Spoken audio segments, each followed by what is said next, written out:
Hello मेरे प्यारे साथियों, आप सबका आपके प्यारे से चैनल अल्फ़ा गुरुकुल में स्वागत है। आपको यहाँ पर हाई स्कूल से related important question, numerical PYQ, previous year question, very important question, theories, numerical, आपको यहाँ पर एक से एक इम्पोर्टेंट चीज़ ही मिल जाएगी। यहाँ पर सिर्फ हाई स्कूल के बच्चों के लिए है। तो आज हम लेकर आए हैं रासायनिक अभिक्रिया एवं समीकरण, जो पहला पार्ट है केमिस्ट्री का। चलिए देखते हैं रासायनिक अभिक्रियाएं एवं समीकरण, chapter 1। Very most important question है और ये क्वेश्चन 2 से 3 नंबर वाले प्रश्न सिर्फ मैंने उठाए हैं। इसके बाद जब मैं उठाऊंगा तो उसमें 5 नंबर और 4 नंबर वाले क्वेश्चन ही उठाऊंगा। तो चलिए सबसे पहले हम क्वेश्चन देखते हैं। रासायनिक अभिक्रिया क्या है, यह एक उदाहरण दीजिए। रासायनिक अभिक्रिया क्या है, एक उदाहरण दीजिए। जब द्रव्यों की रासायनिक संरचना बदलती है और नए पदार्थ बनते हैं तो उसे रासायनिक अभिक्रिया कहते हैं।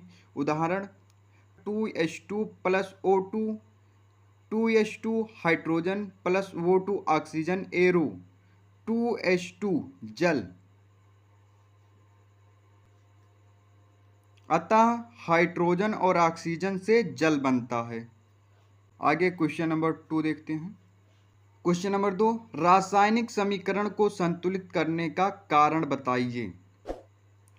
उत्तर देखते हैं। परमाणु संरक्षण के नियम, law of conservation of mass के कारण अभिक्रिया से पहले और बाद कुल परमाणु समान होने चाहिए, इसलिए समीकरण को संतुलित किया जाता है। चलिए आगे देखते हैं। क्वेश्चन नंबर 3, संयोजक कॉम्बिनेशन अभिक्रिया का उदाहरण दीजिए। 2Mg magnesium plus O2 oxygen, arrow 2MgO magnesium oxide बनता है। चलिए क्वेश्चन नंबर 4 देखते हैं। अपघटन अभिक्रिया का उदाहरण दीजिए। अपघटक का उदाहरण देना है तो 2KClO3 arrow 2KCl plus 3O2, 2KCl potassium chloride का गर्म होने पर अपघटन होता है। क्वेश्चन नंबर 5 देखते हैं। क्वेश्चन नंबर 5, विस्थापन डिस्प्लेसमेंट अभिक्रिया क्या है, एक उदाहरण दीजिए। जब किसी धातु अवयव द्वारा प्रतिस्थापित किया जाए, उदाहरण Zn जिंक प्लस CuSO4 सल्फ्यू, एरो ZnSO4 प्लस Cu, तो इससे क्या बनेगा, जिंक एल्यूर सोलेट स्थानांतरण हुआ है। चलिए क्वेश्चन आगे देखते हैं। अगर आप इतना ही क्वेश्चन जो मैं बता रहा हूँ चैप्टर 1 का पढ़ लेते हैं तो आपका जितने का 5 नंबर 10 नंबर तो इससे आपको यहीं से पक्के हो जाएंगे और इन्हीं में से कोई क्वेश्चन आपके एग्जाम में आएगा एकदम पक्का 100%। और इसीलिए मैं हर वीडियो में बताता हूँ कि आप अभी चैनल को सब्सक्राइब करे रहोगे तो अगले वीडियो में न जाने कौन सा टॉपिक आपका छूट जाए और एग्ज़ाम में आप बैठकर रोते रहें। तो इसीलिए अभी सब्सक्राइब कर लो। क्वेश्चन नंबर 6, द्विविस्थापन डबल डिस्प्लेसमेंट अभिक्रिया का उदाहरण दीजिए। उत्तर Na2SO4 plus BaCl2 arrow BaSO4, arrow इसका नीचे जा रहा है, ऐसे आपको एरो या जो गैस है या सल्फ्यूरिक अम्ल है या कोई भी चीज़ है या सोडियम है या लोहा है या एल्युमिनियम है, उसके बगल में आप लिख देना है जिससे आपका नंबर कटे नहीं। ये डाउन है तो इसलिए एरो का निशान नीचे दिया है। प्लस 2NaCl सफ़ेद पाउडर BaSO4 अपेक्षित कर रहा है। चलिए आगे देखते हैं।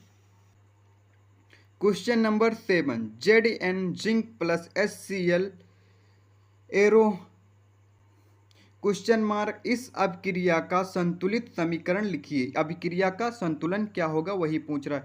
तो उत्तर Zn plus 2HCl arrow Zn और Cl 2 बार है तो एक बार Cl2 यहाँ और प्लस H2 को इधर निकाल देंगे। चलिए आगे देखते हैं क्वेश्चन नंबर 8। CaCO3 को गर्म करने पर क्या बनता है? समीकरण सिर्फ लिखना है और कुछ नहीं करना है। अगर आपको समीकरण लिखने को लिए बोले तो समीकरण लिख दीजिए, उसमें और कुछ मत करिए। कहे से 2 या 1 नंबर का ही होगा समीकरण लिखना। CaCO3 ये S एरो CaOS ऐसे लगा देना है, ये निशान है कि किस चीज़ का है, प्लस CO2 गैस का निशान है G, ऐसे लिख देना है आपको। कैल्शियम कार्बोनेट का अपघटन हो रहा है यहाँ पर, वही आपको बताया गया है। ये इम्पोर्टेंट पॉइंट है जो नीचे बताना पड़ेगा आपको कि क्या कर रहे हैं आप। क्वेश्चन नंबर आगे देखते हैं 9वां।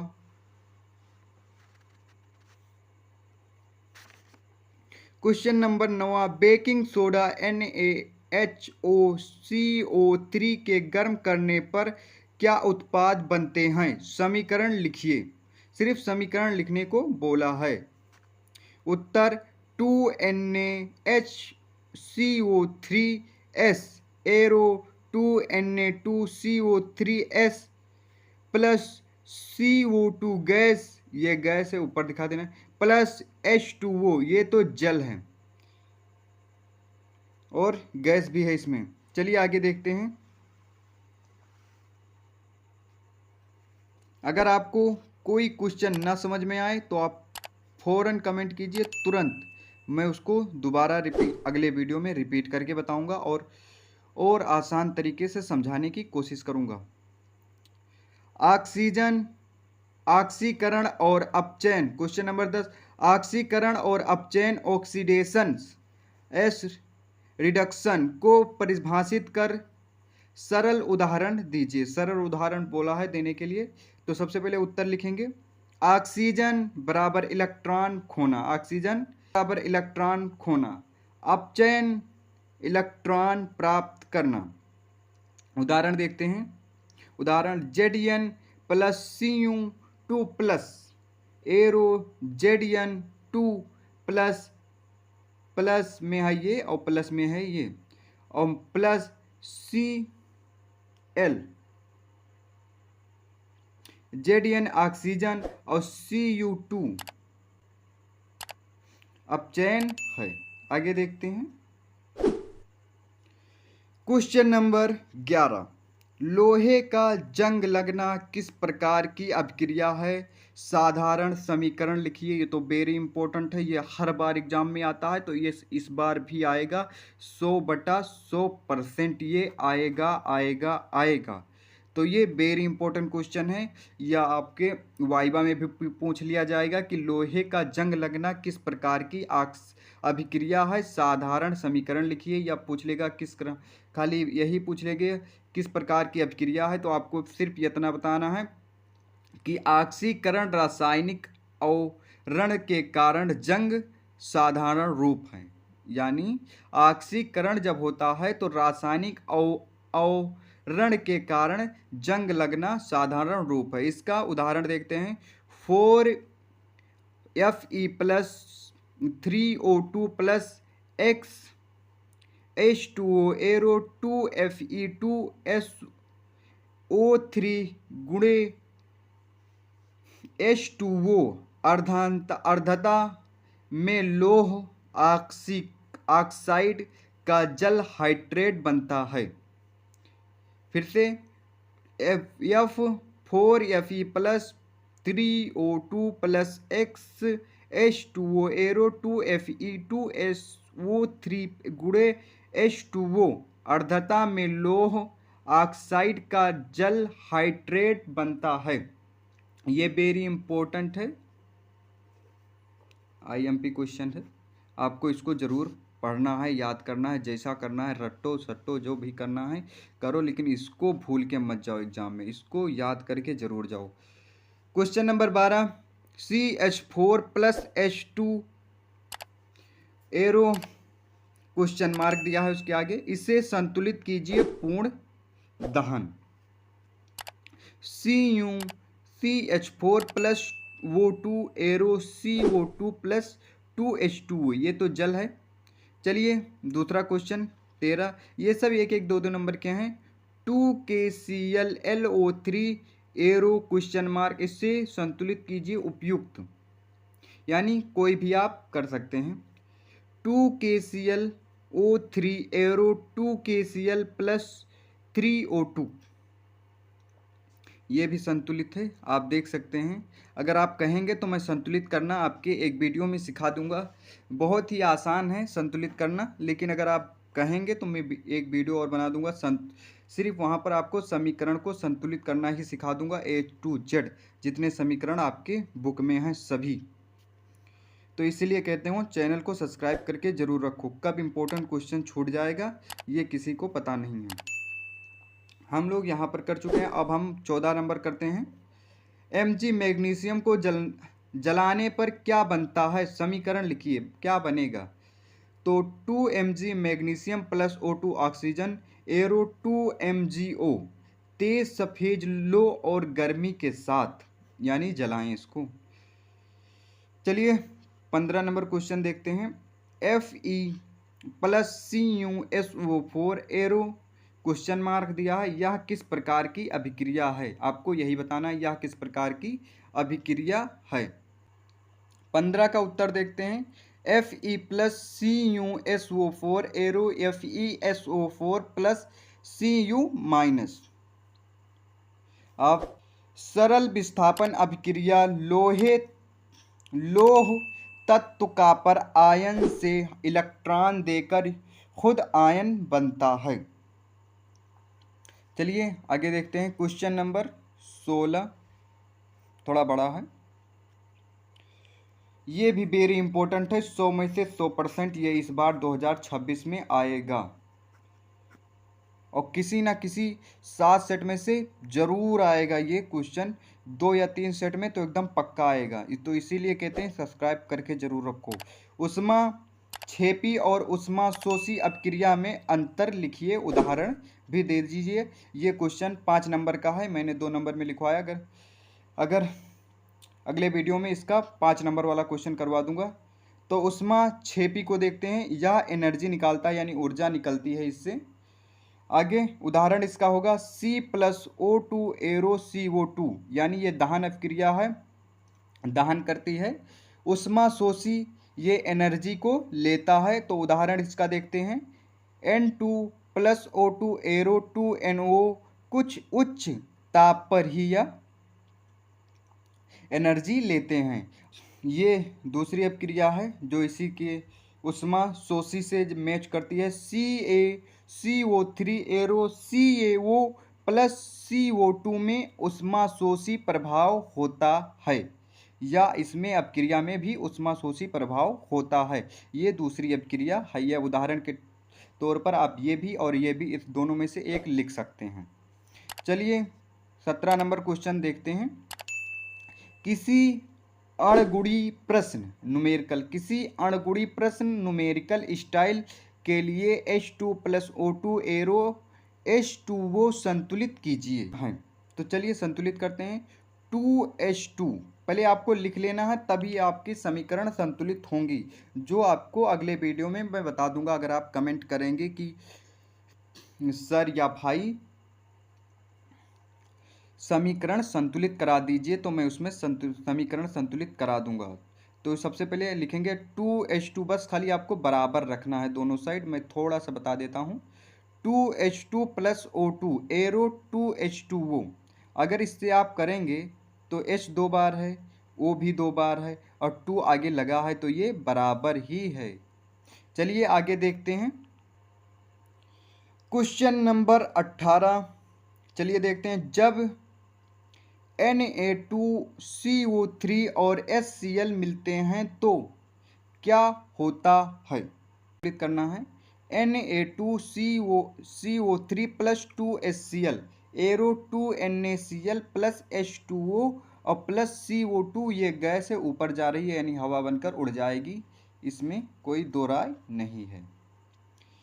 CO2 गैस निकलती है, यानी हमेशा गैस निकलेगी अगर आप ये अभिक्रिया कराते हैं तो।